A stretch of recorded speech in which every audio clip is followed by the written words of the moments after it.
अस्मद्गुरुभ्यो नमः। श्रीरङ्गसिंहगिरिदेशिकपादसेवा प्राप्ताखिलद्रविडवेदरहस्यजातम् श्रीगौतमान्वयजमाश्रितभागधेयम् गोपालदेशिकमहम् शरणम् प्रपद्ये। वाधूलन्वयसञ्जातमप्पलार्यतनूभवम् गोपालाचार्य सच्छात्रम् वन्दे वेङ्कटदेशिकम्। श्रीवात्स्यवरदाचार्य पौत्रम् तत्पदसंश्रयम् तातार्यतनयम् वन्दे रघुनाथाह्वयम् गुरुम्। काश्यपान्वय सञ्जातम् नारायणपदाश्रितम् శ్రీమన్నారాయణం వందే యతీశ్వరశ్రియాజుషం. సద్గ్రంథాధ్యయన సంగోష్ఠిని ఈనాటి వ్యాసంగానికి సాదరంగా ఆహ్వానిస్తూ కలిసి ప్రార్థన చేసుకుందాం.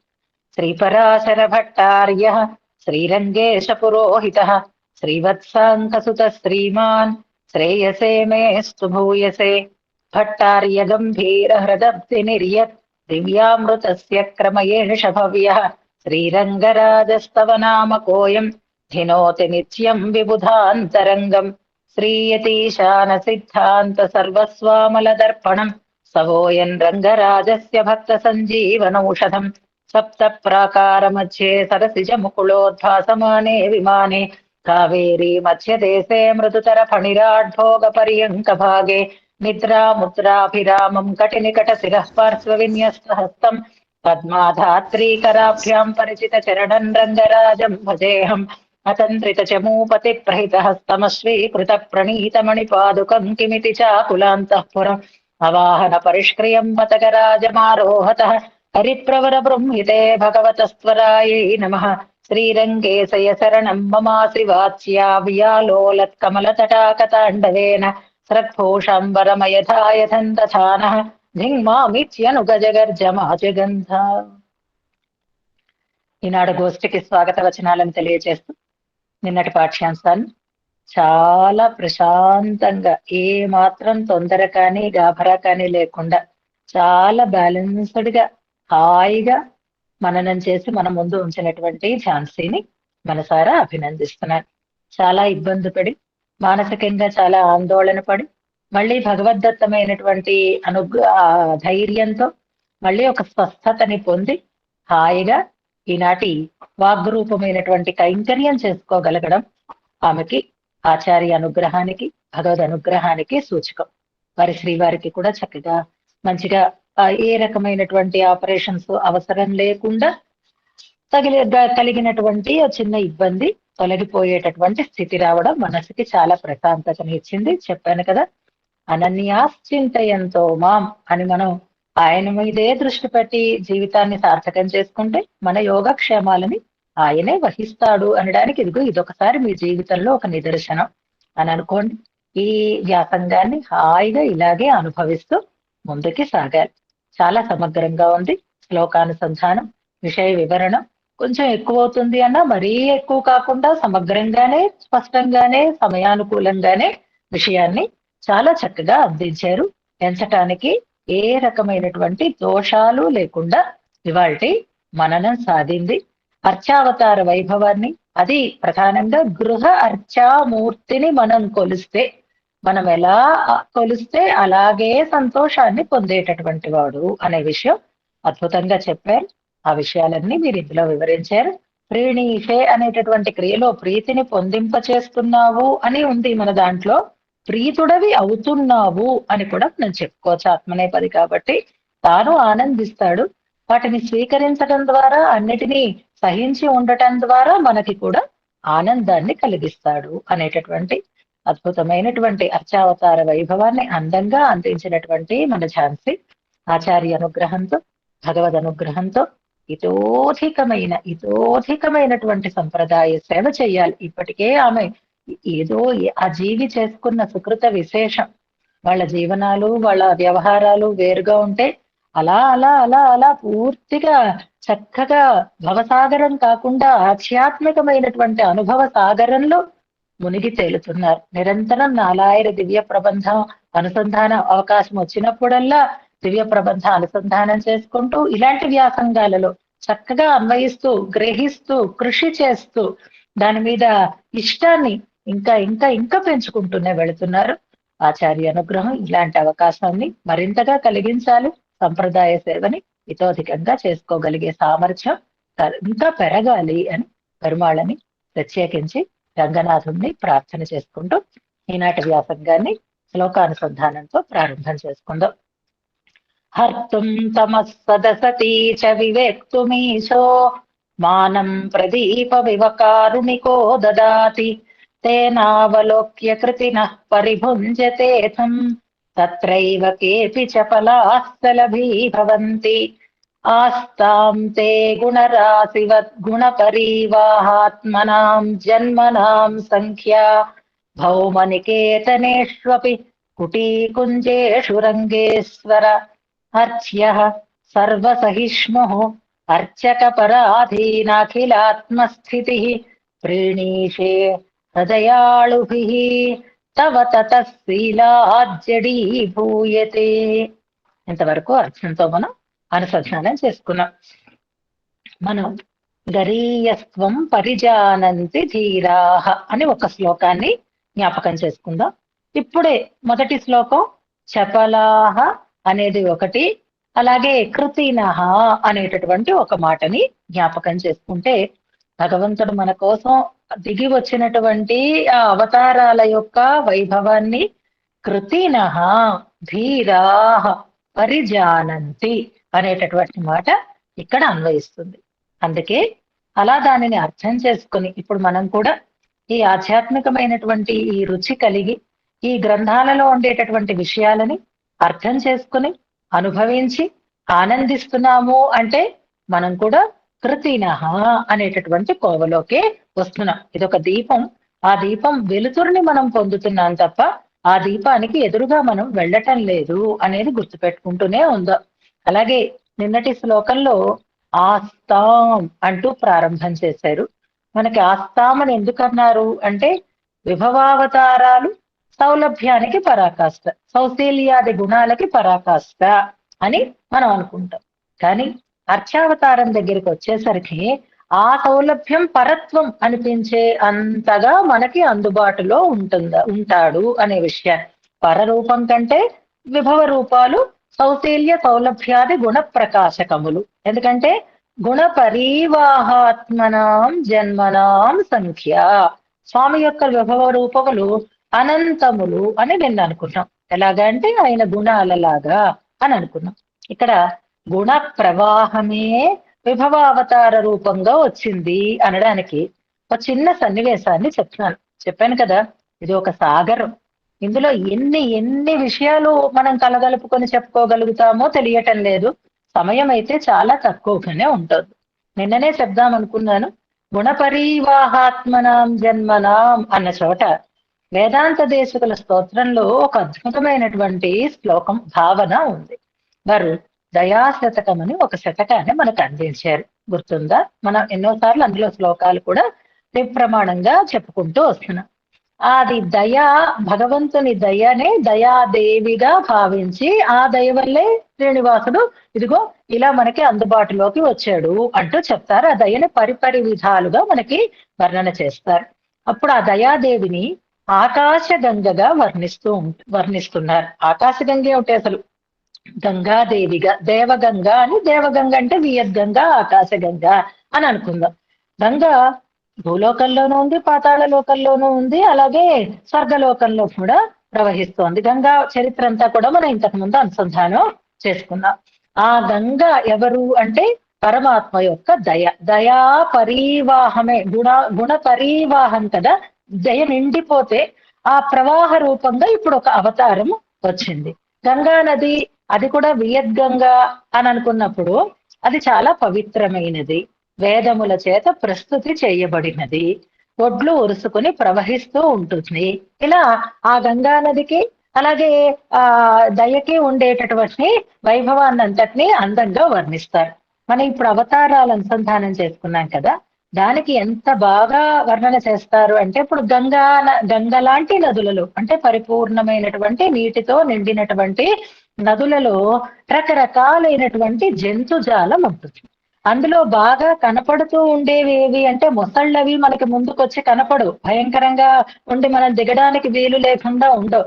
ఒక నదీ తీరంలోకి మనం వెళ్ళాము అంటే ముందుగా మనకి ఆ నీళ్లలో చేపలు బాగా తేలియాడుతూ కనిపిస్తూ ఉంటాయి. మనం తామ్రపర్ణి నదిలో చూస్తే నిజంగా ఎన్ని చేపలు ఉంటాయి. అన్ని నదులలోనూ అలాగే చేపలు, హంసలు, తాబేళ్లు ఇలాంటివన్నీ మనకి స్ఫుటంగా ప్రకాశిస్తూ ఉంటాయి నదులలో.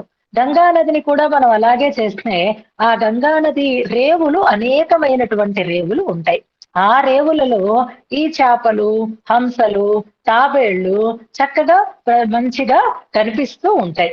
ఇది మామూలుగా నదీ పరంగా మనకి సన్నివేశం అయితే, ఇప్పుడు స్వామి యొక్క గుణము దయాగుణాన్ని ఒక ఆకాశగంగగా భావిస్తే, ఆ దయాగుణంలో మనకి ప్రకటితమవుతున్నవేవి అనంటే హంస, తాబేలు, ఆ అలాగే చాప, ఇవన్నీ ప్రకటితమైనాయా లేదా? మత్స్యావతారం చదువుకున్నాం, కమఠం చదువుకున్నాం, కుర్మావతారం అనుసంధానం చేసుకున్నాం, హంసావతారాన్ని అనుసంధానం చేసుకున్నాం. ఆ నదిలో ఇవి ఎలా కనిపిస్తూ ఉంటాయో, దయా అనేటటువంటి ఈ దయలో కూడా ప్రకటితం అవుతూ ఉంటాయి. దయ వల్లే కదా స్వామి అనేకమైనటువంటి అవతారాలని అవతరిస్తూ ఉంటాడు. అందుకే అక్కడ చాలా అందంగా ప్రకటిత హంస మత్స్య కమఠాది అవతార శత అంటారు. భగవంతుడి దయాగుణమే ఇన్ని రకాలైనటువంటి అవతారాలని ధరించడానికి వీలైనది అగా మారింది. అంటే నదిలో ఈ జంతుజాలములు కనిపిస్తున్నట్లుగా స్వామి దయ వల్ల ఇన్ని రూపాలతో స్వామి మనకి దర్శనాన్ని అందించాడు అంటూ అవతార వైభవాన్ని చెప్తూ, అలాంటి అవతారాలు అవతార శత అంటారు. శతం అంటే కూడా 100 అని కాదు, అనేకములైనటువంటి అవతారాలని ధరించి ఆయన వస్తాడు. అలా ధరించడానికి కారణం ఆయనకు ఉండేటటువంటి కళ్యాణ గుణములు. వాటి ప్రవాహ రూపములుగానే ఎన్నో అవతారాలు ఆయన ధరించి వస్తాడు. వాటిని మనం చెప్పలేం కనుక అలాగా ఉండనివ్వండి అని అన్నారు. అక్కడ ఆస్తాం అంటూ అవతారాలు అనంతములు అని మనకి చెప్పారు. ఇప్పుడు ఆ విభవావతారం కంటే కూడా రుచించేటటువంటి అవతారం ఏది అనంటే అర్చావతారము అని ఇందులో చెప్తున్నారు. విభవావతారాన్ని తలుచుకునే హృదయాళవులైనటువంటి ఆళ్వార్ల లాంటి వాళ్ళు మోహపడిపోతే ఇక అర్చావతారం గురించి వేరే చెప్పాలా అంటారు. కుముద కైముతిక న్యాయము అని మనం అనుకున్నామే, పునర్న్యాయము అని అనుకున్నామే. నమ్మాళ్వార్లకి శ్రీకృష్ణ పరమాత్మని తరకు వైభవాన్ని తలుచుకుంటేనే, సౌలభ్యాన్ని తలుచుకుంటేనే మోహం వచ్చింది అంటే, ఇక అర్చావతార విషయంలో వారు మోహపడతారు అనడానికి వేరే చెప్పాల్సిన అవసరం లేదు. అలాంటి జడత్వం హృదయాళుభి తవ తతశీలాత్ జడీ భూయతే అనేదాన్ని ఆ రకంగా మనం అర్థం చేసుకోవాలి. మనకి తిరుమాలయలో అచ్చువై తవిరయాన్ పోయ్ ఇందిరలోకమాళు ఇచ్చువై తవిర అచ్చువై పెరిను అంటారు. అంచేత పరలోకం పరమపదం ప్రాప్తించినా నాకు అక్కర్లేదు, అర్చామూర్తిగా ఉండేటటువంటి రంగనాథుడే నేను కోరుకునేటటువంటి దైవము అని. అలాగే తిరుప్పాణి ఆళ్వార్లు కూడా కండ కన్గళ్ మత్తు నినై కాణావే, రంగనాథుణ్ణి చూసిన తర్వాత, అర్చామూర్తిని అనుభవించిన తర్వాత మరేది అక్కర్లేదంటే ఇతర రూపాలని కాదు, పరమపదనాథుడు కూడా మనకి అవసరం లేదు అంటారు. అంటే పర వ్యూహ విభవ అంతర్యామి అర్చామూర్తులలో అర్చామూర్తి తప్ప మరొకటి ఏది నాకు అక్కరలేదు అనేటటువంటి మాట చాలా స్పష్టంగా ఆళ్వార్ల అనుభవంలో మనకి కనిపిస్తూ ఉంటుంది. ఈ అర్చావతారానికి అలాగే విభవావతారానికి ఉండేటటువంటి తేడాని చాలా అందంగా చెప్తున్నారు.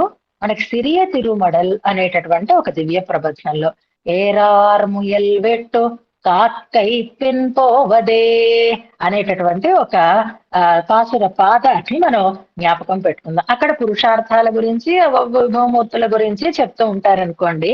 ఇక్కడ కుందేలు ఉంది, కాకి ఉంది, అలాగే కాకి ఉంది, నెమలి ఉంది. రెండిటికి తేడా మనం తర్వాత చెప్పుకుందాం. ఇక్కడ చెప్తున్నది ఏరార్ ముయల్ వెట్టు కాక్కై పోవదే.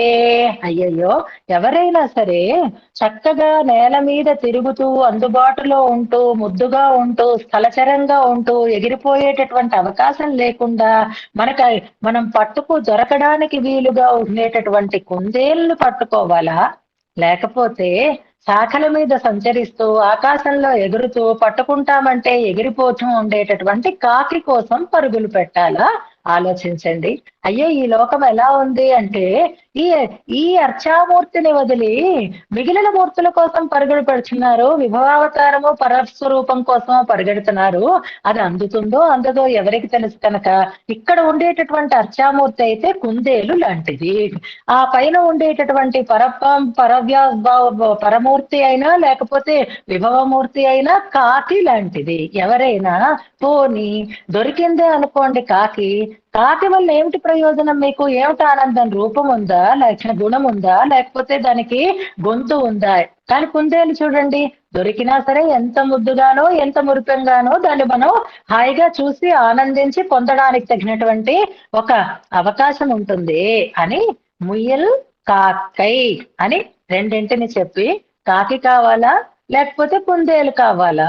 అయ్యో, కుందేలు వదిలి కాకి వెనకాతలు వెళుతున్నారే అంటారు. అర్చామూర్తిని వదిలి ఇతర రూపాల కోసం పరుగులు పెడుతూ ఉండేటటువంటి స్థితిని చెప్పి, ఇక మనం భగవంతుడు మనకి మంచి పురుషార్థాన్ని ఇస్తాను అని అంటే వద్దు వద్దు మా కోరికలు తీర్చు చాలు అని కోరుకుంటూ ఉంటాం. ఇది ఒక అవివేకం మనకు ఎలా ఉంటుంది అంటే, ఇప్పుడు భగవంతుడిని మనం ప్రార్థిస్తే ఇప్పుడే అయిపోవాలి, నేను అనుకున్నది అయిపోవాలి, నాకు కావలసినది అందుబాటులోకి రావాలి అంటే పరమాత్మ కొంచెం ఆగండి, రేపు మీకు మంచి నెమలిని ఇస్తాను అంటే నాకు రేపు నెమలు అక్కర్లేదు, ఇవాళ నాకు కాకినే ఇచ్చేయి పర్వాలేదు అని ఎవరైనా కోరితే అయ్యో ఎంత తెలివి తక్కువతనో అని మనం అనుకుంటామా అనుకోమా? నీకు రేపు మంచి వస్తువుని ఇస్తాను, ఇవాళ ఒక్క రోజు ఆగు అని ఎవరైనా అంటే వద్దు వద్దు నాకు రేపు రత్నం అక్కర్లేదు, ఇవాళ రాయినిచ్చినా చాలు అని అంటే ఎలా ఉంటుందో, పరమాత్మ దగ్గర మనం కోరుకునేటటువంటి కోరికలు కూడా అలాంటివే. మనం కోరుకుంటున్నవి రాళ్ళని కోరుకుంటున్నాం, ఆయన మనకి రత్నం లాంటి అనుభవాలని ఇద్దాము అని సిద్ధంగా ఉన్నాడు. వేచి ఉండేటటువంటి స్వభావం మనలో లేదు కాబట్టి మనం అనుకున్న కోరిక వెంటనే మనకి నెరవేరిపోవాలనేటటువంటి త్వర మనలో ఉండబట్టి ఫలితం ఏది అని ఆలోచించడం లేదు, నేను కోరిన ఫలితం వస్తే చాలు అనేటటువంటి తెలివి తక్కువతనంతో మనం ఉన్నాం కాబట్టి కర్మణ్యే వాధికారస్తే మా ఫలేషు కదాచన అనేటటువంటి ఒక నియమాన్ని పరమాత్మ పెట్టడానికి కారణం అదే. అడగడం మనకి తెలియదు, ఏ ఫలితం వల్ల మనం ఉన్నతిని పొందుతామో మనకి తెలియదు కనుక.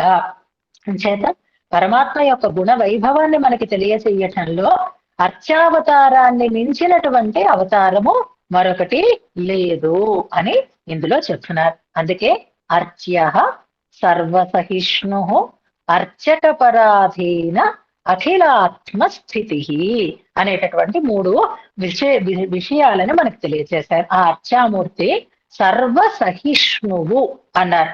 సహిష్ణు అనేటటువంటి శ్రీ విష్ణు సహస్రనామ స్తోత్రంలో నామాన్ని కూడా మనం జ్ఞాపకం చేసుకుందాము. సహిష్ణు అనేటటువంటి నామం శ్రీ విష్ణు సహస్రనామ స్తోత్రంలో 2 పర్యాయాలు వచ్చింది. నంబర్లు కూడా మనకి వ్యాఖ్యానంలోనే ఇచ్చేశారు. 2వ పర్యాయం వచ్చినటువంటి నామము బదరీనారాయణ స్వామి వైభవాన్ని గురించి చెప్పినప్పుడు ఆ కోవలో చెప్పారు. అక్కడ కూడా రుద్రుడు చేసినటువంటి అపరాధాన్ని క్షమించినవాడు సహించినవాడు అనే అర్థంలో చెప్పారు. మరొకసారి ముందులోనే సహిష్ణు జగదాదిజ అని జగదాదిజ అనేటటువంటి నామాన్ని మనం విష్ణు అవతారం దగ్గర సమన్వయం చేసుకోవాలి అని అనుకున్నాం. ఆ జగదాదిజ అనే నామం దగ్గర నుంచే విభవ అవతార నామాలు ప్రారంభం అవుతాయి. అంతకు ముందు నామము సహిష్ణు అంటే వ్యూహ రూప వైభవాన్ని గురించి తెలియచేసిన వాడు. ఆ సహిష్ణువు అన్నప్పుడు కూడా మనం ఆయన విషయంలో ఎన్ని తప్పులు చేసినా ఆయన ఓర్వుతో ఉంటాడు, సహిస్తూనే ఉంటాడు అనే దాన్ని చెప్తున్నారు. ఈ సహిష్ణు అనే పదంలో ఇష్ణుచ్ అనే ఒక ప్రత్యయం చేరుతుంది వ్యాకరణ శాస్త్రం ప్రకారంగా. ఆ ప్రత్యయం ఏ అర్థంలో చేరుతుంది అంటే అది వారికి స్వభావము అనేటటువంటి ఒక అర్థంలో, అది వారికి ధర్మము, అది వారికి స్వభావము అనేటటువంటి అర్థంలో చేరుతుంది. సహనం అనేది స్వభావంగా కలిగినటువంటి వాడు కనుక సహిష్ణువు అయినాడనమాట. అంటే పరమాత్మ మన అపరాధాలని సహించడం అనేది కొత్తగా తెచ్చిపెట్టుకున్నటువంటి అతిశయం కాదు. నీరు ఎలాగైతే సహజంగా చల్లతనాన్నే కలిగి ఉంటుందో దాన్ని వేడి చేస్తే వేడి అవుతుంది, కానీ మళ్ళీ కొంతసేపటికి తన సహజమైనటువంటి స్వభావాన్ని తాను పొందుతుంది. చంద్రుడు ఎలాగైతే చల్లగా ఉంటాడో, నీరు ఎలాగైతే చల్లతనమే స్వభావాన్ని కలిగి ఉంటుందో, అలాగే పరమాత్మ కూడా ఓరిమి కలిగిన వాడై ఉంటాడు తప్ప ఆగ్రహంతో కూడినటువంటి వాడు కాదు. ఆయనకి కోపం రావడం అనేది నీటిని వేడి చెయ్యటం లాంటిదే. ఆ కోపం ఎంతోసేపు ఉండదు. వేడి నీరు మళ్ళీ చల్లగా అయిపోయినట్లే పరమాత్మ యొక్క ఆగ్రహం కూడా తాత్కాలికమైనదే, ఔపాధికమైనదే. ఆయనకు ఉండేటటువంటి సహజమైనటువంటి లక్షణము క్షమ, ఓరిమి. కనుకే సహిష్ణు అనేది స్వామి యొక్క ఆ సహజమైనటువంటి శీలాన్ని చెప్తుంది. అందుకే శీలాత్ జడీ భూయతే. అలాంటి సర్వసహిష్ణువు కనుకే మనం ఏం చేసినా ఆయన మనని సహిస్తున్నాడు, మనకి ఆనందాన్ని కలిగిస్తూ తాను కూడా ఆనందాన్ని పొందుతున్నాడు అనే మాటని చెప్తున్నారు. భగవంతుడికి సమర్పించినటువంటి సకలము మనకి శేషముగా పొందుతుంది. ఆయన పెట్టిన బట్ట, ఆయనకి పెట్టిన పూలదండ, ఆయనకి పెట్టిన ప్రసాదము, వీటిని మనం స్వీకరిస్తే మనం ఈ మాయని జయించగలుగుతాము అనేటటువంటి ఒక శ్లోకాన్ని కూడా ఇక్కడ ఇస్తున్నారు. ఇది మనకి ఇంతకు ముందు కూడా చాలా సార్లు చెప్పుకున్నా. ఉద్ధవుడు చెప్తాడు, మమ మాయా దురత్యయ అన్నాడు ఆయన. మామేవ ఏ ప్రపద్యంతే మాయామేతాంతరంతితే అని గొప్పగా చెప్పుకున్నాడు ఆయన. తను ఉద్ధవుడు ఆయనకు స్నేహితుడు కదా. ఆయన చెప్పాడు, అంత అక్కర్లేదయ్యా, నీ కాళ్ళు పట్టకపోయినా మేము ఈ మాయని తరించగలుగుతాం. ఎలాగా అంటే నువ్వు సమర్పించిన వాటిని శేషంగా మేము కనుక స్వీకరిస్తే మేము ఈ మాయని తరించగలుగుతాము అని అంటారు. అంచేత మనకేది ఇష్టమైతే అదే తాను స్వీకరించి మనకి శేషంగా అనుగ్రహించేటటువంటి మహనీయుడు పరమాత్మ అని అంటూ, అలాంటి ఆ స్వామి యొక్క ఆ శీలాన్ని తలుచుకుని మహానుభావులందరూ కూడా ఆ సౌశీల్య సౌలభ్యాదులని తలుచుకొని జడీ భూయతే, ఒక్కసారి వారికి స్తబ్దత ఏర్పడుతోంది, అలా ప్రేమాంధులు అయిపోతున్నారు అన్నారు ఆ శ్లోకంలో. ఇక ఇలాంటి అర్చామూర్తి ఇక్కడ గుర్తుపెట్టుకోండి. దీనికి అసలైనటువంటి విషయం సెయ్యతామరై కಣ್ಣనాయ్ అని ఒక దశకం ఉంది మనకి తిరువాయి ముషిలో. ఆ దశకంలో అర్చామూర్తి యొక్క వైభవాన్ని గురించి చెప్తారు ఆళ్వార్లు. నంబిళ్ళై ఆ దశకానికి వ్యాఖ్యానం చేస్తూ 7 వ్యాఖ్యానంలో ముందు అవతారికలో ఈ అర్చావతార వైభవాన్ని గురించి తెలియచేస్తూ ఈ శ్లోకాన్ని అక్కడ ప్రమాణంగా చెప్పారు. అది పుస్తకం ఉన్నవాళ్ళు వీలుంటే టైం ఉంటే మనం తర్వాత చూసుకుందాం. ఆ పంక్తులే మనకి పేజీ నెంబర్ 512లో ఇచ్చారు. అయితే సెయ్యతామరై కಣ್ಣనాయ్ అనేటటువంటి దశకం మనకి 3వ పత్తులో వస్తుంది.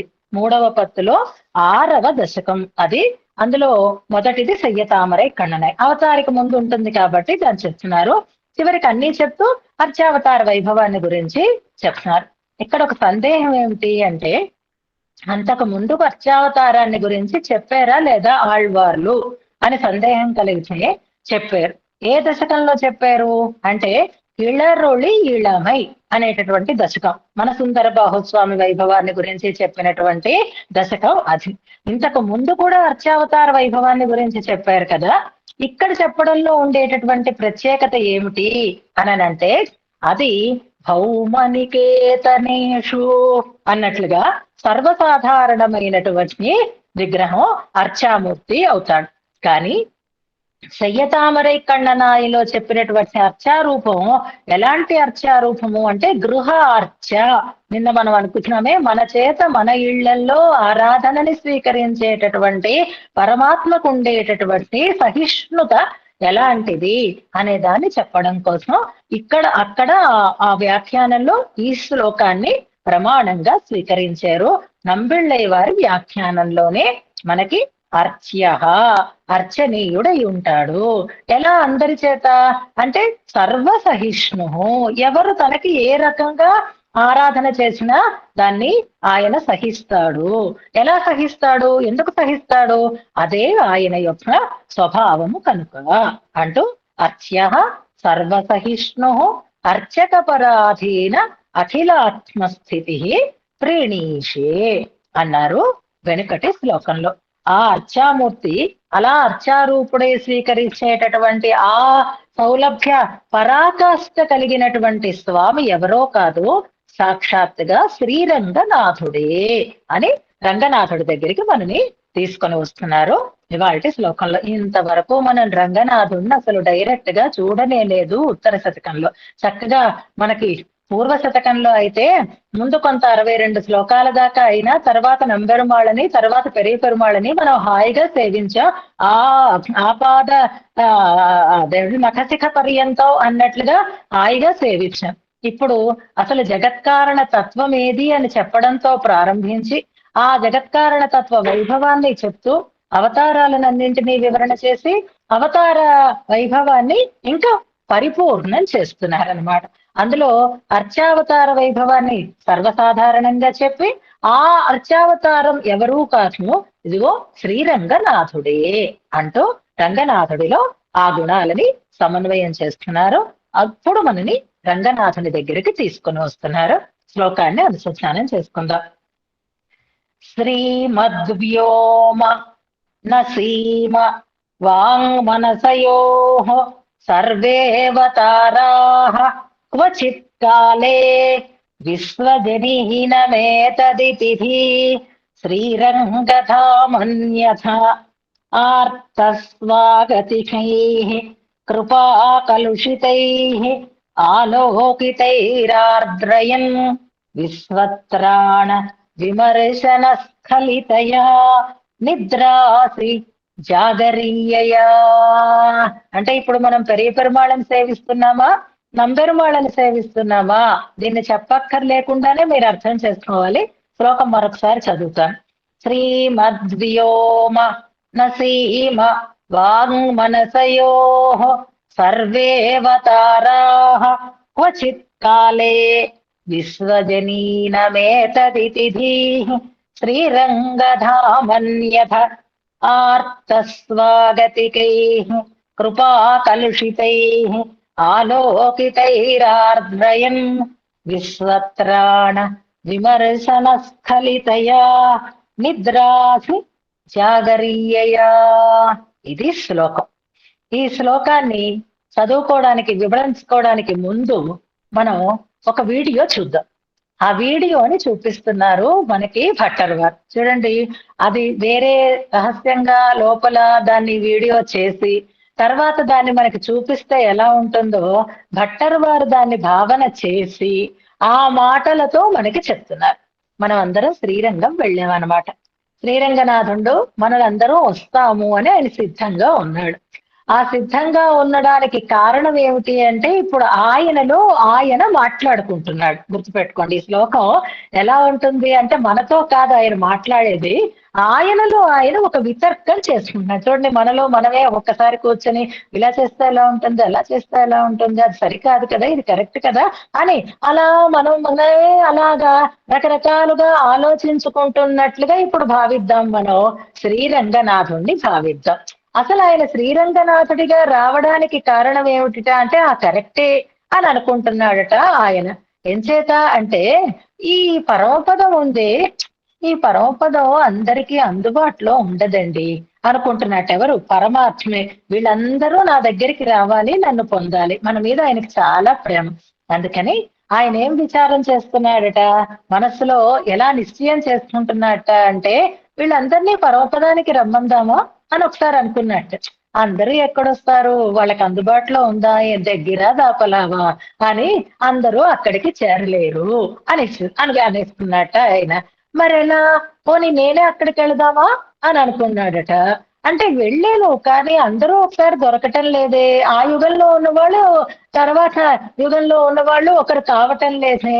అంచేత ఏదో కాదాచిత్తంగా నేను విభవ రూపుణ్ణి అవతారాలైతే అక్కడికి వెళ్ళినా అందరికీ నేను అందుబాటులో ఉండటం లేదే. టైం వేరే అయిపోతుంది. నేను వెళ్ళిన టైంలో వాళ్ళు నాకు ఉండటం లేదే.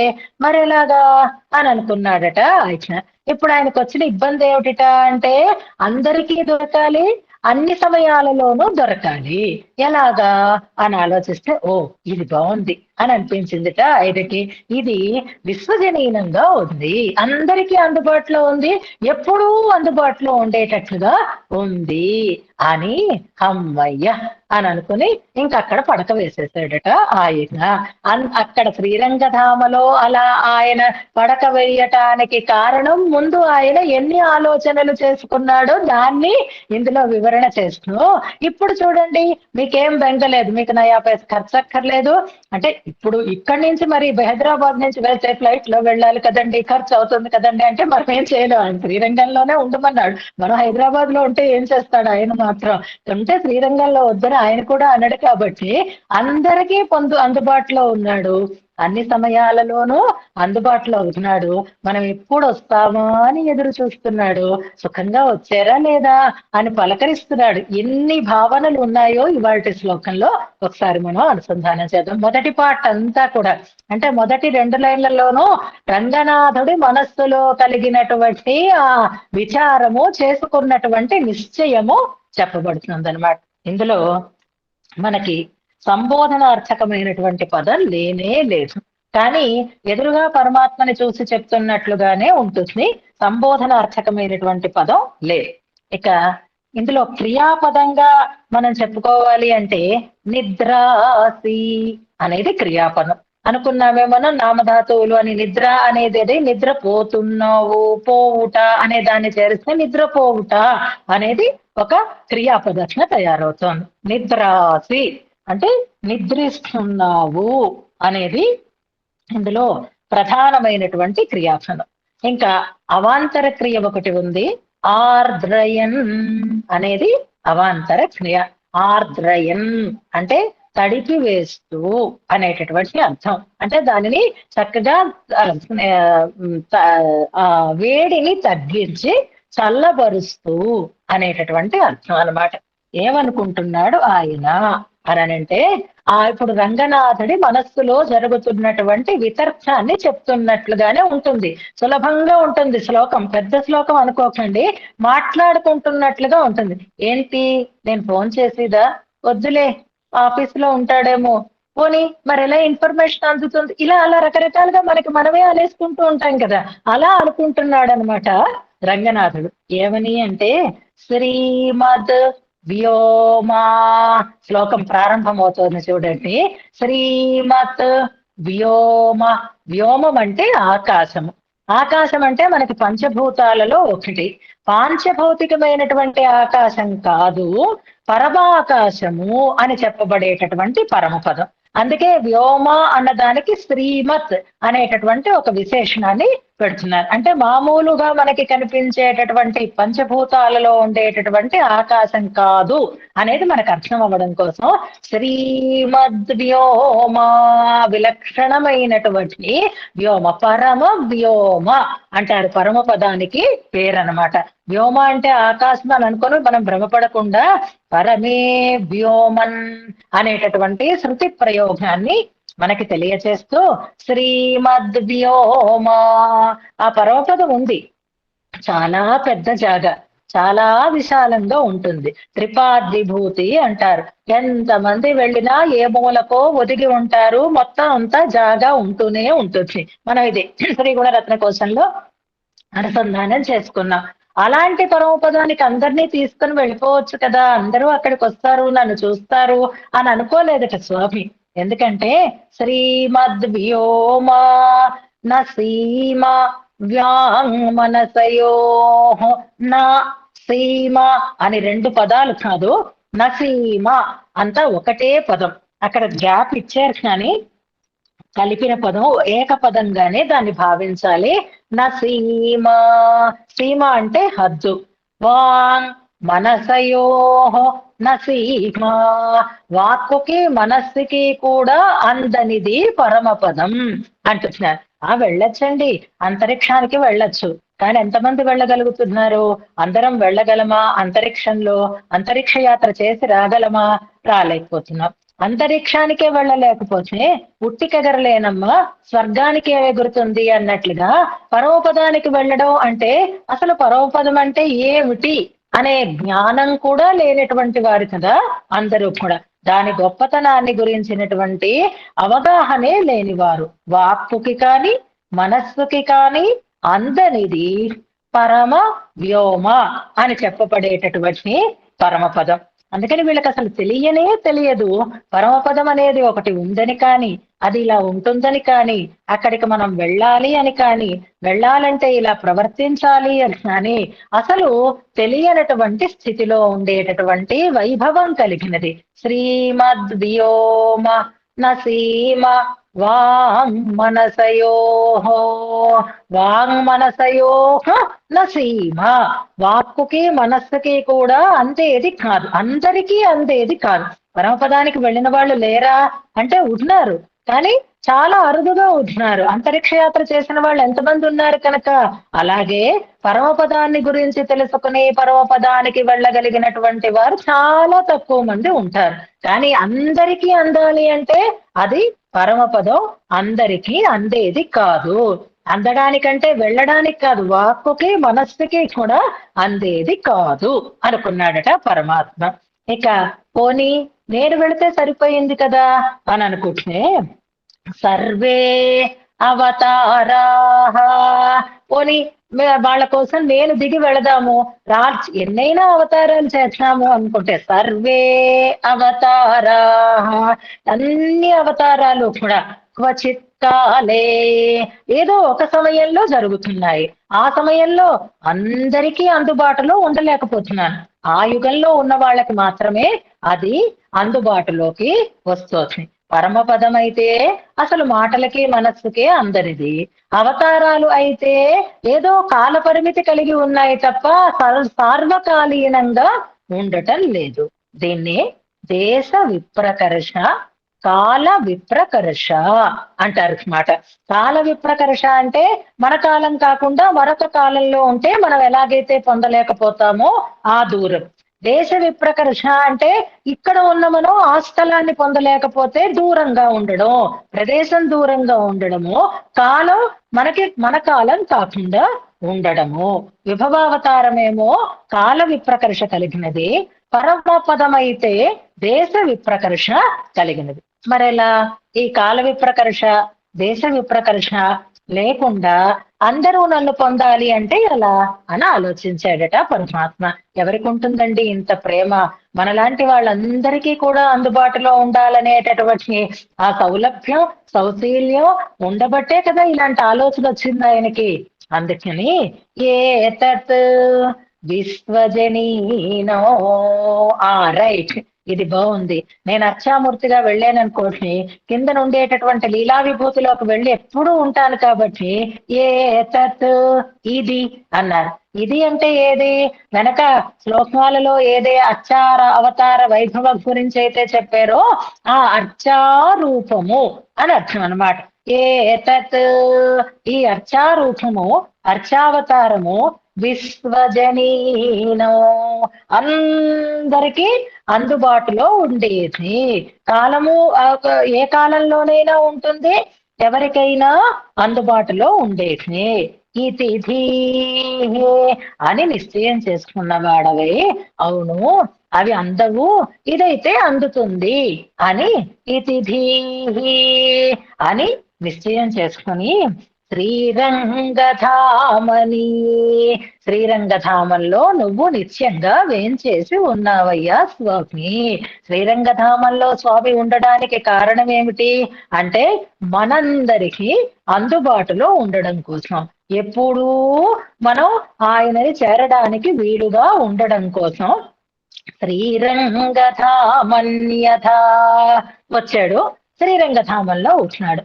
ఉన్నవాడు ఏమైనా యాక్టివ్ గా ఉన్నాడా అంటే ఎప్పుడూ నిద్రపోతూనే ఉన్నాడు. మరి ఉండి ప్రయోజనం ఏమిటండి అనుకోకండి. ఆయన నిద్రపోవటం లేదు. భట్టర్ వారు మనకి చెప్తున్నారు, ఆయన నిద్ర నటిస్తున్నాడు తప్ప నిద్రపోవటం లేదు. గుర్తుపెట్టుకోండి. ఇప్పుడు శ్రీరంగనాథుడిలాగే మీరందరూ కూడా ఎవరైనా మీ మీద కాలక్షేపంలో నిద్రపోతున్నారు అనే ఆరోపణ కనుక చేస్తే, జానకమ్మ గారు లాంటి వాళ్ళు, మీరు గట్టిగా చెప్పొచ్చు, మేము నిద్రపోవటం లేదు, నిద్రాసి జాగరియా, రంగనాథుడిలాగే మేము నిద్రపోతున్నట్టు కనిపిస్తున్నాము, కానీ మాకెక్కడండి నిద్ర? 24 గంటలు మీరే మా కల్లో కనిపిస్తున్నారు. ఏ శ్లోకం అడుగుతారో తెలియదు, కింద నుంచి అడుగుతారో తెలియదు, మీద నుంచి అడుగుతారో తెలియదు, క్రియాపదం అడుగుతారో తెలియదు. మాకు నిద్ర కూడా పట్టకుండా చేస్తున్నది మీరై నిద్రపోతున్నారు అని అంటే ఎలా ఒప్పుకుంటాము అని మనమే అంటాం కదా. మరి పరమాత్మ అన్ని నిశ్చయం చేసుకొని ఇతిథి, ఇదైతే అందరికీ అందుబాటులో ఉంటుంది అని అర్చారూపంతో శ్రీరంగధామానికి వచ్చి ఉన్నాడు కదా ఆయన. ఆ వచ్చి ఉన్నవాడు నిద్రిస్తున్నట్లుగా ఉన్నాడు కానీ నిద్రించటం లేదయ్యా అని ఒక సర్టిఫికెట్ ఇచ్చేస్తున్నారు భట్టర్ వారు రంగనాథుడికి. ఏమిటిట అంటే, చూడండి చూడండి ఆయన నేత్రాలని చూడండి అంటున్నారు. ఆయన నేత్రాలని మనం పూర్వ శతకంలో కూడా దర్శించాం. ఇప్పుడు నిద్ర అనేది వచ్చింది అనేసరికల్లా పెరియ పెరుమాళ్ అని మనకు అర్థమైపోతుంది. ఆ శ్రీరంగ క్షేత్రంలో వెళ్ళిన వాళ్ళందరినీ కూడా ఆయన పలకరిస్తూనే ఉంటాడట. రండి రండి అని. జాగ్రత్తగా వచ్చారా? ప్రయాణం బాగా జరిగిందా? ఎలా వచ్చారు? ఫ్లైట్ లో వచ్చారా, ట్రైన్ లో వచ్చారా, లేక సొంత వెహికల్ లో వచ్చారా? ఏ గ్రూప్ మీదే? కరీంనగరా, భాగ్యనగరవా, విజయనగరవా అని అన్నీ అడుగుతాడటండి ఆయన. మనం తెలుసుకోవాలి తప్ప రంగనాథుడు మనని ప్రశ్నించకపోవడం అనేదే ఉండదు, స్వాగతించకపోవడం అనేదే ఉంటుంది. స్వాగతం స్వాగతం అంటే అర్థం రండి రండి అని పిలవడం కాదు. స్వాగతం అంటే జాగ్రత్తగా వచ్చారా, ప్రయాణం బాగా సాగిందా అని ప్రశ్నించటం అన్నమాట. స్వాగతం స్వాగతం అని అడుగుతూ ఉంటాడు. అందుకే ఆర్త స్వాగతికై, ఎవరిని స్వాగతిస్తాడు ఆయన అంటే విఐపీలని వివిఐపీలని కాదండి, సామాన్యులందరినీ కూడా ఆర్త స్వాగతికై, ఆర్తులైనటువంటి వారిని అందరినీ కూడా మన ఆర్తి పోగొట్టడం కోసం కదా, పోగొడతాడనేటటువంటి ఇష్టంతో కదా మనం పరమాత్మ సందర్శనానికి వెళుతున్నాం. ఈసారి శ్రీరంగాది దివ్యక్షేత్రాలకు వెళితే సరే, మిగిలిన దివ్యక్షేత్రాలు అన్ని శ్రీరంగంలోనే ఉంటాయి మూలం కాబట్టి, రంగనాథుణ్ణి సేవించడానికి వెళ్ళినప్పుడు మీరు ఇవన్నీ భావన చేసుకుని వెళ్ళాలి. మీరు రంగనాథుని సన్నిధికి వెళుతున్నాడు అంటే అంత దూరం నుంచి కళ్ళింత చేసుకుని, అందులో నేత్ర సౌందర్యానికి ప్రసిద్ధి కనుక రంగనాథుడు ఆయన నేత్రాలని చూస్తున్నారు. ఆర్త స్వాగతికై, ఆర్తితో వచ్చినటువంటి వారందరినీ కూడా స్వాగతికై స్వాగతిస్తూ ఉన్నవిట ఆయన యొక్క ఆలోకనములు, ఆయన యొక్క చూపులు. అవి ఆర్త స్వాగతికై, చూడగానే చూడండి, ఇంతకు ముందు ఎవరైనా చక్కగా మనం ఎవరింటికైనా వెళ్ళినా లేదా మనం ఎవరింటికైనా వెళ్ళినా మనకింటికి ఎవరైనా వచ్చినా ఎంత ప్రేమగా పలకరించేవారండి. ఆ పలకరింపుతోటి ఆ ప్రయాణపు కష్టమంతా తీరిపోతూ ఉండేది. వచ్చారా, ప్రయాణం బాగా సాగిందా, రండి రండి కాళ్ళు కడుక్కోండి, మంచినీళ్ళు తాగుదురు గాని అంటూ ఎంతో ప్రేమగా ఉండేవారు. ఇప్పుడు తలుపు తీసిన తర్వాత వాళ్ళు ఇంకా సెల్ ఫోన్ లోనే ఉంటారు, ల్యాప్టాపే చూసుకుంటూ ఉంటారు. వాళ్లే లోపలికి రావాలి, గెస్ట్ రూమ్ ఎక్కడుందో వెతుక్కోవాలి, ఉన్నావా తిన్నావా అని అడిగే అంత అవకాశం కూడా లేకుండా ఉండేటటువంటి సంబంధాలు ఈనాడు వస్తున్నాయి. కానీ స్వామి మనం ఎంతో ఆర్తితో ఆర్తులమై వెళతాం కదా, ఈ తాపత్రయంతో ఆర్తిని పొంది ఉన్నాం కదా మనం, మనని స్వాగతికై, స్వాగతాన్ని అడుగుతాడు ఆయన. అంతేకాదు కృపా కలుషితై, ఎందుకండి మా మీద ఆయనకు అంత ప్రేమ అంటే, ఎందుకేమిటండి ఆయనకి కృపకి ఏమీ హేతువు లేదు. కృపా కలుషితై, స్వామి నేత్రములలో కృప కలుషితంగా ఉంటుంది. కలుషం అంటే ఇక్కడ దోషం అని మనకు ఒక అపోహ కలుగుతుంది. కృపతో కలుషితమై ఉంటుంది అంటున్నారు. శ్రీరంగనాథుని యొక్క నేత్రాలని దర్శిస్తున్నాం అనమాట. పెరే పెరుమాళ్ళు ఇప్పుడు మనని పలకరిస్తున్నారు, కళ్ళతోటే పలకరిస్తున్నారు. మాట్లాడకూడదు కదండి పాపం, అర్చామూర్తి కదా, కానీ మాట్లాడకుండా ఉండలేడు. అందుకని అర్చా సమాధిని కూడా ఆయన కాదని కళ్ళతో మాట్లాడిస్తూ ఉంటాడట స్వామి. మనం ఇది పూర్వ శతకంలో కూడా అనుసంధానం చేసుకున్నాం. సంభాషమాణమివ సర్వవశం వదేన అనేటటువంటి ఒక శ్లోకాన్ని జ్ఞాపకం పెట్టుకోండి. అలాగే ఆలోకితై ఆర్ద్రయన్ అన్నప్పుడు కూడా ఒక శ్లోకం జ్ఞాపకం రావాలి. ఏ శ్లోకమో మీరు చెప్తారేమో చూస్తున్నాను. ముందు ఇది అర్థం చెప్తాను, తర్వాత ఆ శ్లోకాన్ని మనం జ్ఞాపకం చేసుకుందాం. పూర్వ శతకంలో ఉండేటటువంటి శ్లోకమే ఇదే పదంతో ఉండేటటువంటి ఒక పాదం మనకి కనిపిస్తూ ఉంటుంది. శ్లోక ప్రారంభమే అలా ఉంటుంది. కృపా కలుషితై, కృపతో కలుషితములై ఉన్నాయి అంటే కృప నిండుగా కలిగి ఉన్నాయి అని అర్థం. తిరుమలలో కావేరీ నదిని గురించి చెప్తూ మనకి తొండరడి పొడియాళ్వార్లు ఒక పాశురాన్ని చాలా అందంగా చెప్తారు. కావేరీ నది తేటగా ఉంటుందా లేక కలతతో ఉంటుందా, ఎప్పుడూ అది బురదతో కలుషితమై ఉంటుందా లేక తేటగా పారుతూ ఉంటుందా అనంటే తెలివిలా కలంగల్ నీర్ సూష్ అనేటటువంటి ఒక పాశురాన్ని జ్ఞాపకం చేసుకోండి. తిరుమాలయలో తిరువరంగత్తుళోంగో అనేటటువంటి తెలివిలా కలంగల్ నీర్ సూష్ అనేటటువంటి పాసనం 37వ పాసనం. కావేరీ నది నీరు ఎప్పుడూ కూడా కలుషితంగానే ఉంటుంది. కలుషితం అవడానికి కారణం ఏమిటి అంటే ఎప్పుడైనా నీటి ప్రవాహంలో కిందని బురద ఉంటుంది. ఆ నీరు తేరుకోవాలి అంటే బురద కిందకి వెళ్ళిపోతే ప్రశాంతంగా పారుతూ ఉంటుంది. కానీ కావేరీ నదిలోకి ఒక ప్రవాహం వచ్చి చేరితే ఇంకా అయిపోయింది అన్నట్టుగా ఉండదుట.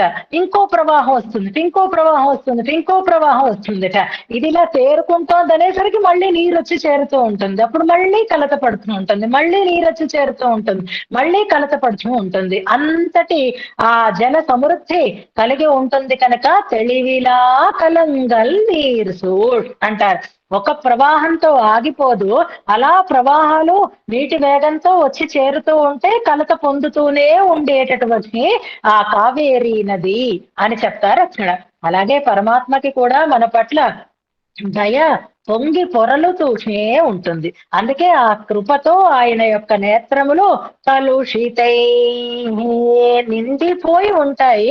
ఆ కృపతో ఆ కలుషితములు అవ్వడం చేత అంటే కృపతో నిండి ఉండడం చేత ఆయన మనని ప్రేమగా పలకరిస్తున్నాడట. కృపా కలుషితై ఆలోకితై, అలాంటి చూపులతోటి ఆర్ద్రయన్ మనని ఆయన తడిపేస్తూ ఉంటాడట. మీకు ఎప్పుడైనా టైం లేదనుకోండి, కావేరీ స్నానం మానేయండి. పరమాత్మ రంగనాథుడి దర్శనం మాత్రం దగ్గరగా చేసుకోండి. రంగనాథుడి దర్శనం దగ్గరగా ఎక్కడ కుదురుతుందండి అంటే పాపం ఆయన పిలుస్తూనే ఉంటాడండి. వీటి వ్యాఖ్యానాలు చదువుతూ ఉంటే ఆయన ఎవరిని అడ్డు పెట్టడు. ఆయన టిక్కెట్ కొన్నారా అని అడగడు, స్పెషల్ దర్శనమా అని అడగడు, ఎవరు పంపించారు మిమ్మల్ని అని అడగడు, లోపలికి రానివ్వాలా వద్దా అని యోచన చెయ్యడు, ఆమోద స్తంభాల నుంచి పంపించెయ్యడు. ఆమోద స్తంభాలు పట్టుకొని దగ్గరికి వెళ్ళి ఆయన మనని చూడాలి అని అనుకుంటాడు. కానీ అడ్డుకునేటటువంటి వాళ్ళు మధ్యలో వాళ్ళందరూ అడ్డుకుంటూ ఉంటారు. దేవస్థానం ఉద్యోగులు, అర్చకులు, మరొకరు మనని అడ్డుతారు. స్వామి పరమాత్మ అందరికీ ఎంట్రీ ఫ్రీ ఇచ్చేసాడు. ఆర్త స్వాగతికై రండి రండి రెండు అక్కడ మీరు కూడా రండి అని పిలుస్తూ ఉంటాడట. కృపా కలుషితై అందరి మీద అంతే ప్రేమ, అందరి మీద అంతే కృపని కలిగి ఉంటాడట. ఆలోకితై అలా దగ్గరికి వెళ్ళి ఆ ఆమోద స్తంభాన్ని పట్టుకొని అలా స్వామి త్రిముఖ మండలాన్ని సేవిస్తే ఆ నేత్రాలు మనని ఆ కృపతో ఆయన తడిపేస్తాడట మనని. ఆర్ద్రయన్ అప్పుడు ఈ తాపాన్ని పొంది ఉన్నామే, భవార్తిని పొంది ఉన్నామే మనం, ఆ భవార్తి అంతా పోతుంది, చల్లగా అయిపోతాం అన్నమాట. ఆ రంగనాథుని యొక్క దివ్యమైనటువంటి నేత్రాలని సేవించి చూపులు మన మీద పడితే ఆర్ద్రయన్ అలా తడుపుతూనే ఉంటాడు. అంటే ఇప్పుడు ఆయన నేత్రాలు తెరిచి ఉన్నట్ట, నేత్రాలు మూసుకొని ఉన్నట్ట. కళ్ళు మూసుకొని పడుకోవడం లేదు కదా, మనల్ని పిలుస్తున్నాడు అంటే ఆ నేత్రాలలో కృప నిండుగా కనిపిస్తోంది అంటే నేత్రాలు తెరుచుకుని ఉన్నాడు. మరి ఆ అనంత భోగం మీద నిద్రపోతున్నట్టుగా ఎందుకండి ఆ భంగిమ ఆయన పెట్టాడు అంటే, విశ్వత్రాణ విమర్శన స్ఖలితయా అంటున్నారు. ఎందుకంటే ఒక్క క్షణం ఇలా కళ్ళు మూసుకుంటాట. ఎందుకని అంటే వీళ్ళు వచ్చారు పాపం, వీళ్ళ దుఃఖాలు ఎలా పోగొట్టాలి, వీళ్ళకి ఎలా ఆనందాన్ని కలిగించాలి, వీళ్ళ కోరికలు ఎలా నెరవేర్చాలి, వీళ్ళ కష్టాలు ఎలా తీర్చాలి అని ఒక్కసారి అలా కళ్ళు మూసుకొని ఆలోచిస్తూ ఉంటాడు ఆయన. అంతే తప్ప ఆయన నిద్రపోతున్నాడు అని అనుకోకండి. కళ్ళు మూసుకొని ఉన్నాడు మాత్రం చేత నిద్రపోవడం కాదు. ఆ కళ్ళు మూసుకోవడం దేనికి అంటే త్రాణ విమర్శన, అందరినీ రక్షించాలడం కోసం చేసేటటువంటి ఆలోచన, జగత్ రక్షణ చింత అంటారు. దాన్నే యోగ నిద్ర అంటారు అన్నమాట.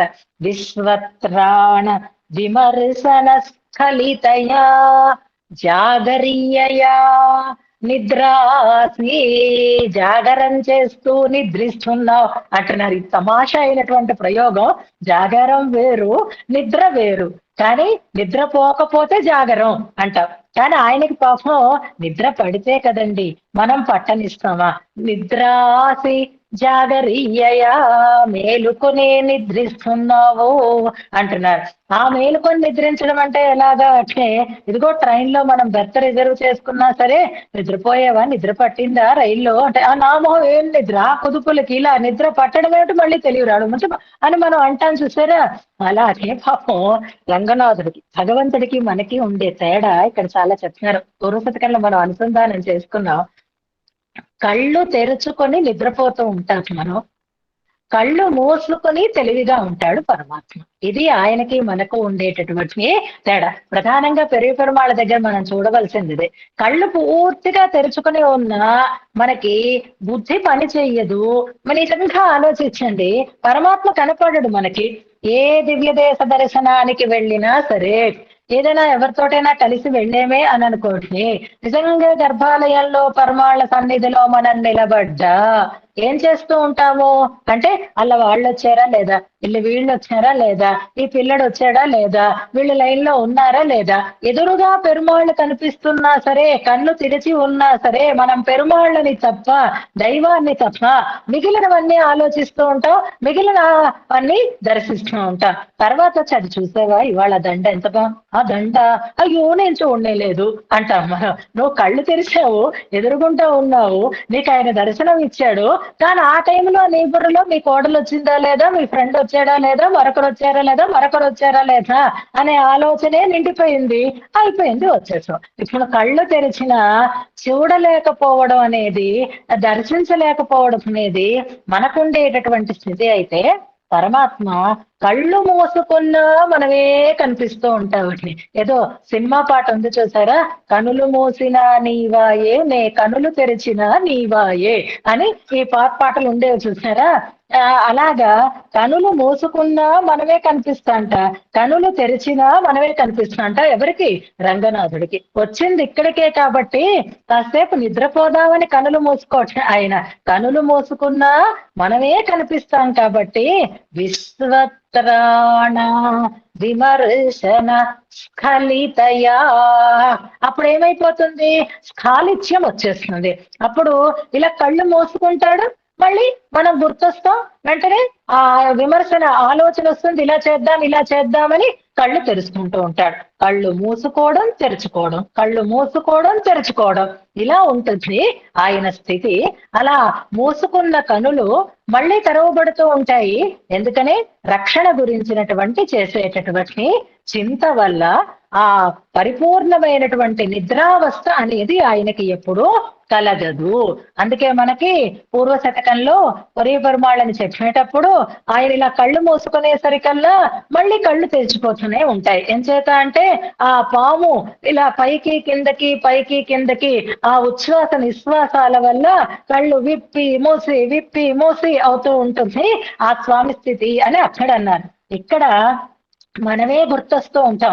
కళ్ళు మూసుకున్నా మననే చూస్తూ ఉంటాడు. బహుశా ఇవాళ టెస్ట్ ఇవ్వబోయే వాళ్ళందరికీ నిన్నటి నిద్ర అలాగే ఉండి ఉంటుంది. కళ్ళు మూసుకునేసరికల్లా శ్లోకం గుర్తొచ్చి అందులో 4వ పాదం గుర్తు రాకపోతే మళ్ళీ నిద్ర తెలివి వచ్చేసి ఒకసారి లైట్ వేసుకొని పుస్తకం చూసుకొని మళ్ళీ పడుకుంటే మళ్ళీ క్రియాపదం గుర్తు రాకపోతే మళ్ళీ తెలివి వచ్చేసి పరీక్ష అయిపోయిన తర్వాత నిశ్చింతగా నిద్రపోదాం అని అనిపించే ఉండాలి. బహుశా అనిపించిన వాళ్ళు అయితేనే కరెక్ట్ గా ప్రయత్నం చేస్తున్నారు అని అర్థం అనమాట. ఇలా మనకే ఉంటే ఆయనకెంత పరీక్ష అండి. మనందరికీ ఏది కావాలో, ఎలా రక్షించాలో, ఎలా చూడాలో, ఏమి ఇవ్వాలో ఇవన్నీ ఆలోచిస్తున్నాడు కాబట్టి స్ఖలితయా అంచేత గాఢ నిద్ర సుషుప్తి అవస్థ కాదు, ఆ నిద్ర ఎప్పుడూ పోతూనే ఉంటుంది. జాగరియయా నిద్రాసి అంటారు. జాగరియయా నిద్రాసి మేలుకొనే నిద్ర నటిస్తున్నావయ్యా స్వామి. అది జాగరమే కానీ అది నిజమైనటువంటి నిద్ర కాదు. ఎందుకంటే మనం రావడం కోసమే, మనని రక్షించడం కోసమే ఈ ప్లేస్ పర్ఫెక్ట్ అని అనుకుని ఆయన ఇక్కడ ఉన్నవాడు మనం వస్తే ఆయన నిద్రపోతాడో చెప్పండి? నిద్రపోడు. కానీ కళ్ళెందుకు మూసుకున్నట్టుగా ఉంది అంటే మన గురించే ఆలోచిస్తున్నాడు ఆయన అంటూ అర్చామూర్తిగా మన కోసం ఈ లోకంలో సార్వకాలీనంగా అందుబాటులో ఉండడం కోసం వచ్చినటువంటి మహానుభావుడు శ్రీరంగనాథుడు అంటూ ఆర్త స్వాగతికై కృపా కలుషితై ఆలోకితై వెళ్ళినప్పుడల్లా రంగనాథుడి నేత్రాలలో ఆ దయని మనం చూడాలి. మన గురించి ఆయన చేస్తూ ఉండేటటువంటి కుశల ప్రశ్నలని మనం వినాలి. ఆయన మన వైపు వర్షించినటువంటి దయా వర్షంలో ఈ ఆర్తిని పోగొట్టుకోవాలి, పూర్తిగా తడిసిపోవాలి. అలా మనని అనుగ్రహించేటటువంటి స్వామి రంగనాథుడు అంటూ ఆయనది నిద్ర కాదు, యోగ నిద్ర. యోగ నిద్ర అంటే జగత్ రక్షణ చింత అంటూ నిద్రాసి జాగరీయ అనేటటువంటి ఒక అద్భుతమైనటువంటి ప్రయోగాన్ని ఇందులో మనకి చేస్తున్నారు. అంచేత మాటి మాటికి ఆ నిద్రాభంగం కలుగుతూనే ఉంటుంది, రక్షణ చింత పెరుగుతూనే ఉంటుంది స్వామికి అంటారు ఇందులో. ఇప్పుడు ఇందులో శ్లోకం ఎవరు పెట్టలేదు, కరెక్ట్ గా పెట్టలేదు. ఉత్తర శతకంలో మునిగిపోయారు, పూర్వ శతకాన్ని మర్చిపోతున్నారు. ఇందులో మనకి నిన్నటి శ్లోకంలో హృదయాళుభి అనేటటువంటి ఒక మాట వచ్చింది. ఇవాల్టి శ్లోకంలో ఆలోకితై అనేటటువంటి ఒక పదం వచ్చింది. ఈ రెండూ కలిపినటువంటి పదప్రయోగం కలిగిన ఒక శ్లోకం పూర్వ శతకంలో గుడ్ ఇప్పుడు వచ్చింది. ఆలోక హృదయాలవ అనేటటువంటి శ్లోకాన్ని జ్ఞాపకం చేసుకుందాం. తిరువీధిలో ఈ శ్లోకాన్ని తప్పకుండా అనుసంధానం చేస్తారు. పెరుమాళ్ల పురప్పాటు జరిగినప్పుడు ఈ శ్లోకాన్ని అనుసంధానం చేసుకుంటారు అని అక్కడ మనం చక్షుష్మంతి గతాని అనేటటువంటి ఆ పాదం కూడా అదిలో ఉంటుంది. ఆలోకా హృదయాళవ ఆ రంగనాథుని యొక్క చూపులు హృదయాళవ ప్రేమతో నిండి వాడికి గుండె ఉంది, వాడికి మనసున్న మనిషి అండి అంటారు. ఎవరికి మనస్సు లేదు? అందరికీ మనస్సు ఉంది. మనసున్న మనిషి అంటే ఎవరిని మనం అంటాము? మంచి మనస్సు ఉన్న మనిషి అని అర్థం.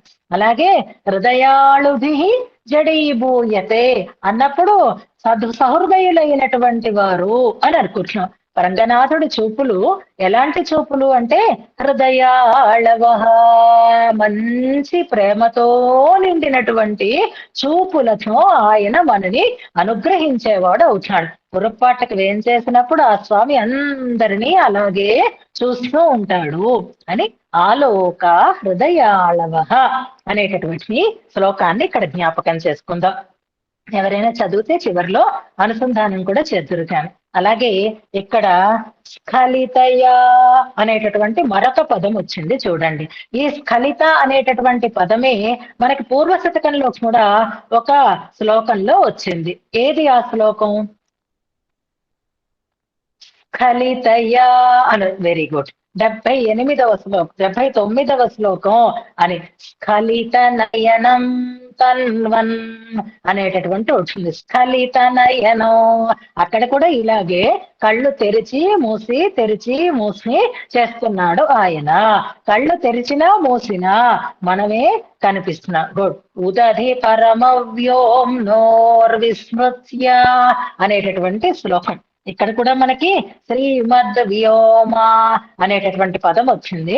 ఉదధి పరమ వ్యోమ్నోర్ విస్మృత్య మాతృస రక్షణ ధియా అంటూ వస్తారు. ఇక్కడ ఎలాగైతే ఆ క్షీరసాగరం కానీ ఆ పరమపదం కానీ తాను అందరికీ పొందడానికి వీలైన స్థలాలు కావు అని వాటిని మరచిపోయి వచ్చి శ్రీరంగంలో నిత్య నివాసం చేస్తున్నావయ్యా స్వామి అంటారు. 79వ శ్లోకము, 72వ శ్లోకము కూడా ఇక్కడ పూర్వ శతకంలోవి మనం సమన్వయం చేసుకోవచ్చు. అలాంటి అర్చావతారానికి మూలకందమైనటువంటి రంగనాథుడే సర్వసులభుడు అని అర్చావతార వైభవాన్ని రంగనాథుడిలో సమన్వయం చేస్తూ అవతార వర్ణనాలని పరిపూర్ణం చేస్తున్నారు ఈ శ్లోకంతో.